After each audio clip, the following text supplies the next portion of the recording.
Bugungi videomizda College Board akkauntini qanday qilib yaratishni o'rganamiz.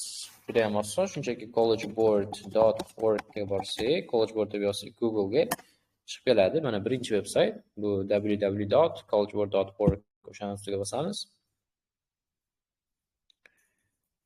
Keyin bularni accept qilamiz. Mana ko'rib turganingizdek, create account degan o'sha joy turibdi. Create accountni bosamiz, ya'ni account yaratish. Student tanlaymiz. General information. Faqatgina yulduzchali joylarini to'ldirib chiqsanglar yetarli. First name, masalan aytaylik Jahongir. Last name Gaffarov. Gender, date of birth masalan.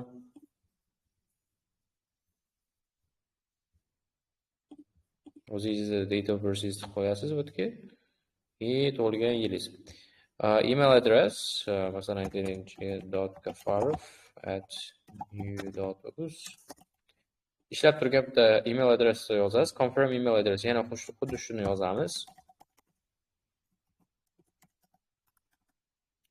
@new.uz. Men universitet akkauntini kiritdim. High school graduation bu qachon bitirish, qachon bitirasiz, ya'ni bitirish sanasi. O'zbekistonda may, shuning uchun may deb yozamiz.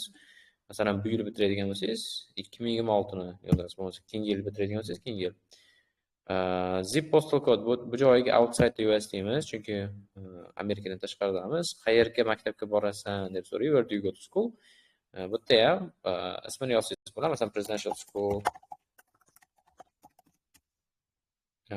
deb yozsangiz bo'ladi. Masalan, Presidential School in Hawaii yoki boshqa.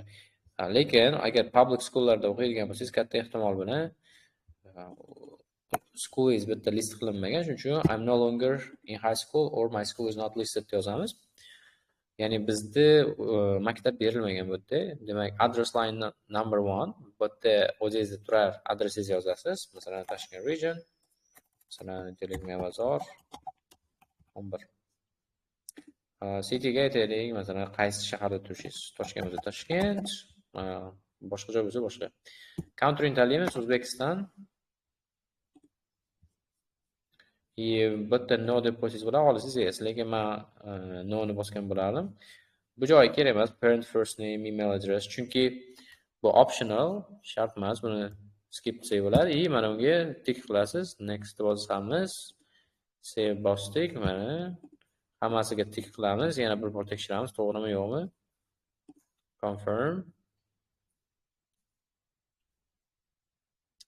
Okay, you already have a College Board account deyapti. Chunki men account yaratganim uchun уже bor accountim.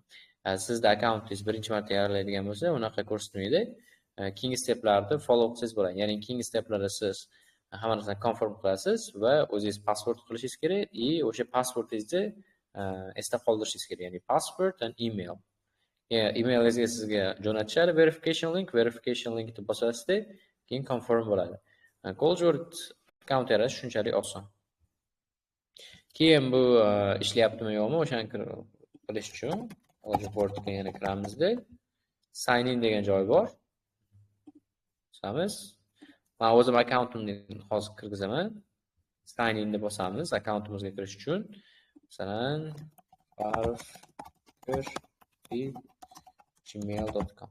Shu meni accountim. Shundan kiraman. Email tanlashimiz mumkin yoki pasport. Men pasportni tanlayman.